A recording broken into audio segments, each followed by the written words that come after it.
Salutations tête de nage, je suis le chef et aujourd'hui est un grand jour. Enfin pour moi, toi t'en as très probablement rien à foutre. Aujourd'hui notre comics Dirty Cosmos est enfin sorti. Oui, champagne. Bon oui, j'ai pas de champagne, fais pas chier. Oui, je dis on, parce que ce comics, je l'ai pas réalisé tout seul, je l'ai réalisé avec mon poteau dessinateur Jigito, qui s'est occupé des dessins donc, logique. Quant à moi, je me suis occupé du scénario, entre autres choses. Et après avoir annoncé le lancement du projet il y a plus d'un an, le premier numéro est enfin prêt à sortir. Enfin, il est sorti. Oui, alors j'ai dit premier numéro, parce qu'il s'agit là d'une petite série qui sera en 4 ou 5 numéros. Peut-être 6, on verra. Ouais, je sais, ça a été long, et tu te demandes très certainement pourquoi ça a été aussi long. Eh ben, je vais te le dire. Déjà parce que dis-toi bien que pendant ces 1 an, on n'a pas bossé dessus H24. Déjà, moi de mon côté, fallait que je poursuive ma pseudo-carrière youtubienne avec les vidéos, les conventions et toutes ces conneries. Et Jigito, de son côté, fallait qu'il continue son taf d'illustrateur. Ouais, il a fait toutes les planches de Dirty Cosmos sans toucher une thune, le gars. On va en reparler. C'est donc un projet qui a été bossé sur nos temps libres à tous les deux, ce qui explique que ça a été long. Sans parler du fait qu'il y avait tout à faire, les chara-design, parler de l'univers, des directions du projet, tout ça. Donc fallait tout faire depuis le début. Donc c'était long. Mais aujourd'hui c'est fait, le numéro 1 de Dirty Cosmos Starfire est enfin fini. Et c'est beau ça, oui. Oh. Bon, arrivé là, tu te poses sans doute plusieurs questions, et je vais tenter d'y répondre. Bon, déjà tu te demandes sans doute de quoi ça parle. Eh ben un mec a dit un jour que pour bien pitcher ton histoire, tu dois être capable de la résumer en 2 ou 3 phrases. Alors voilà. C'est l'histoire d'un cow-boy de l'espace toxico et dépressif qui essaye de défendre des orphelins clochards contre un gang dirigé par un vampire pédophile. Bon là je sais que je te l'ai déjà vendu, obligé, mais je vais quand même te faire un vrai synopsis derrière, voilà. Quelque part dans une galaxie paumée au fin fond de l'univers, sur une planète en ruine en forme de bidonville géant appelé Deloria. John Starfire. Oui, le nom est grave kitsch, mais c'est fait exprès. Un ancien contrebandier de l'espace, qui est aujourd'hui une véritable locumène, est au fin fond d'une ruelle sordide, en train de gentiment se saouler à mort et de se défoncer à coups d'antidouleurs surpuissants, afin de calmer les crises que lui infligent les parasites aliens qui squattent son bras gauche. Bref, il est là comme un peinard quand soudain il entend les cris d'une jeune femme. Cette jeune femme, c'est Lily, qui protège un enfant des rues sur le point de se faire kidnapper par une bande d'aliens vindicatifs. Starfire, bien que complètement défoncé, intervient pour les sauver, et se retrouve malgré lui pris au piège dans un conflit opposant un clan qui donne dans le trafic d'enfants et les enfants perdus de Deloria. Il devra choisir entre continuer sa fuite en avant dans la dépravation ou de se battre pour une noble cause. En gros, c'est ça l'histoire. Bon, tu l'auras sans doute compris, ou pas, mais Dirty Cosmos se passe dans un univers de space opéra avec diverses influences. Pourquoi le nom Dirty Cosmos? Bonne question. J'adore le mot cosmos, c'est un mot qui exprime la grandeur, l'émerveillement et la puissance des chevaliers du zodiaque. Des notions très belles, très nobles, très positives, l'espace, frontière de l'infini et toutes ces conneries. Et c'est souvent des histoires grandioses qu'on nous raconte avec cette notion de cosmos, des grandes batailles épiques, de l'exploration à travers les limites connues, des tragédies familiales. Ce sont presque toujours de grandes histoires où le héros a un destin avec un grand D. Et moi avec cette première histoire, j'ai envie de raconter une histoire qui se passe loin de ces grandes batailles, loin de ces grandes épopées, loin de ces grands héros. Avec cette première histoire, j'ai envie de raconter les aventures de ceux qui vivent dans le caniveau de ces mondes, ceux qui doivent lutter chaque jour non pas pour sauver la galaxie ou l'univers, mais simplement pour survivre dans cet endroit froid et sale qu'est le cosmos. Dirty Cosmos, c'est beau. J'ai envie avec cette première histoire de Dirty Cosmos de faire un space opéra à taille humaine. Ouais, un peu comme Firefly.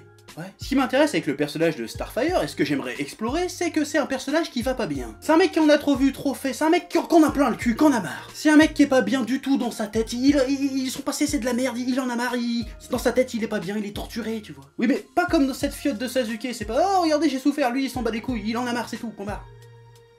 Pas le temps de niaiser. Et c'est un personnage qui souffre mentalement mais qui souffre aussi physiquement. Tu sais pourquoi? Parce qu'en fait le parasite qu'il a dans son bras, ça lui donne des super pouvoirs super cool, mais aussi ça lui inflige des douleurs quotidiennes ahurissantes, tu vois. Et pour supporter ces douleurs, il est obligé de se shooter en permanence, le gars. Mais quand tu le vois, tu vois qu'il prend tellement de plaisir à se mettre dans un piteux état que tu te demandes au final si son bras ça serait pas qu'un prétexte. Ouais. Il a lâché l'affaire, il en a marre, il en a assez, il a plus envie de se battre pour survivre dans cette galaxie moisie. Voilà. Mais il va croiser la route de Lily, jeune femme forte et combative qui est prête à tout pour offrir un avenir meilleur aux enfants des rues de Deloria. Ouais. Contrairement à Starfire, elle a encore de la volonté et de l'espoir pour l'avenir. Que va donner sa rencontre avec Starfire? Est-ce que le désespoir de Starfire va déteindre sur Lily ou au contraire est-ce que l'espoir de Lily va déteindre sur Starfire? C'est un peu la question de l'histoire. Ouais. Dirty Cosmos, et ça tu t'en rendras compte en le lisant, a de nombreuses influences. Et ça que ce soit dans le dessin ou dans la narration. Et si tu connais bien ce que je fais sur la chaîne, ce que je vais te dire va pas t'étonner du tout, normalement. Dirty Cosmos est conçu comme une espèce d'hommage au manga et aux comics des années 80-90. Dedans t'auras du Berserk, du City Hunter, du Cobra, du Dragon Ball, mais aussi du Hellblazer, du Punisher, du Sin City et en passer des meilleurs. Donc ouais, tu risques d'y reconnaître certaines références, certains gimmicks propres aux œuvres de ces époques-là. Mais c'est tout à fait volontaire. Tout est calculé.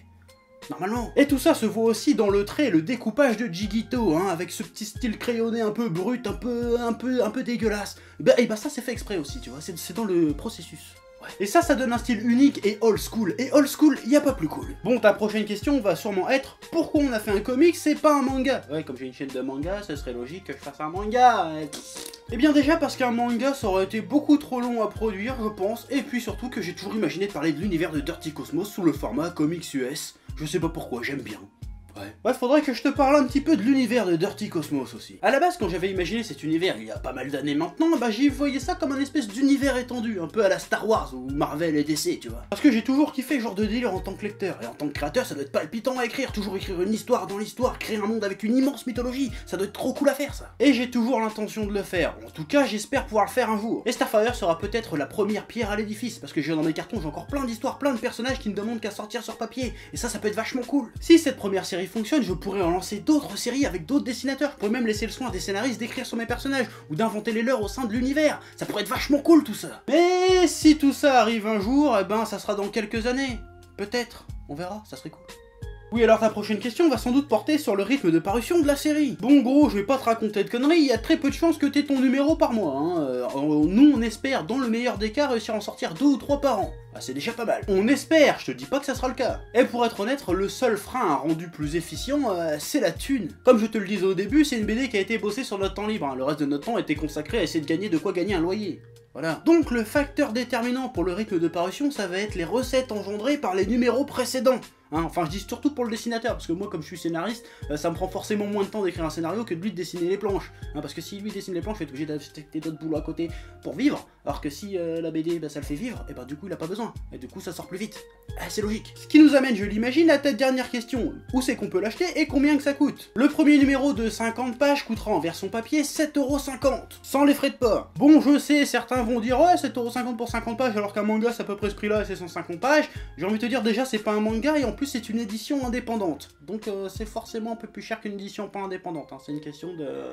voilà. Puis, on a essayé de baisser le prix au maximum, et ça encore, c'est que pour la version papier. Et il y aura aussi une version e-book qui coûtera, elle, 3,50 €. Déjà, c'est moins cher, parce que c'est un e-book déjà. Et puis en plus, il faudrait que tu dire que le projet à la base était censé être en e-book. Mais comme beaucoup de gens ont demandé qu'il y ait une version papier, bah il y aura une version papier. On est comme ça, nous. Qu'est-ce qu'il y a? Le livre sera dispo sur The Book Edition et lulu.com. Ce sont des sites qui fabriquent les livres à la demande. Sur les deux sites, le livre coûtera donc 7,50 €, et sur les 7,50 €, il y a 5 € qui vont dans le prix de fabrication du livre. Hein. Donc on gagnera 2,50 € par bouquin vendu. Ce qui fait qu'en se partageant tout, ça fera 1,50 € entre moi et Jigito. Ce qui est pas énorme, mais si on serait chez un vrai éditeur, on toucherait certainement beaucoup moins que ça. Voilà. Et la version e-book chez lulu.com, et ben ça sera 3,50 € et on gagnera à peu près pareil chacun. Donc pour nous ça change pas grand chose, tu prends ce que tu veux, si tu le prends. Voilà pour l'explication à peu près claire et précise du prix du bouquin. Ouais. Mais vous pourrez aussi vous le procurer en convention. Mais pour les conventions, on aura une édition variante collector avec une couverture dessinée par moi-même. Et oui, ça sera une édition limitée que vous pourrez trouver que en convention. Et ça c'est cool. Oui, alors cela on les fait fabriquer de notre poche, donc du coup ça coûtera peut-être un petit peu plus cher en convention. Mais avec il y aura une putain de dédicace. Et ça n'a pas de prix. Voilà, je crois que j'ai fait le tour de tout ce que je vous avais à vous dire. Donc si vous voulez l'acheter, participer à cette grande aventure de Dirty Cosmos, tous les liens sont dans la description. Et si vous l'achetez, je vous remercie vraiment beaucoup. Vraiment. Je sais pas si tu te rends compte, moi quand j'étais petit, je voulais faire des vidéos, je voulais faire des BD, et on me disait non, c'est de la merde, tu t'y arriveras pas, tu feras autre chose dans ta vie, travaille à l'école. Et ben aujourd'hui, hein, j'ai 26 ans, je fais des vidéos et je sors une BD. J'ai niqué le game ou pas? J'ai niqué le game? Voilà, j'en profite pour vous annoncer aussi que nous serons présents à la Japan Expo 2016, les 4 jours de la Japan Expo. Vous pourrez vous procurer la version collector pendant nos dédicaces à l'espace Sumire 7 et 8 je crois. Vous verrez les horaires sur le site, je mettrai tout dans la description. Et vous pourrez me retrouver aussi, si vous m'avez pas en dédicace, vous pourrez me retrouver aussi sur le stand de Jigito. Je mettrai l'emplacement dans la description aussi, et je serai là, je dédicacerai avec lui les exemplaires collector. Et si vous m'avez pas, vous pourrez le voir que lui aussi, il en aura, y a pas de problème là-dessus. Donc à Japan Expo. Encore une fois, merci pour tout, déjà de nous suivre, aussi de nous suivre peut-être dans cette aventure Dirty Cosmos qui va être une belle et grande aventure. On a hâte d'avoir vos retours, que ça soit bon ou mauvais. Voilà, c'est notre première expérience en indépendant, on se doute bien que tout sera pas parfait, mais on va profiter de cette expérience pour apprendre et faire mieux à chaque fois. Et ça c'est beau, parce que c'est le début d'une grande et belle aventure. Voilà, et là je me casse.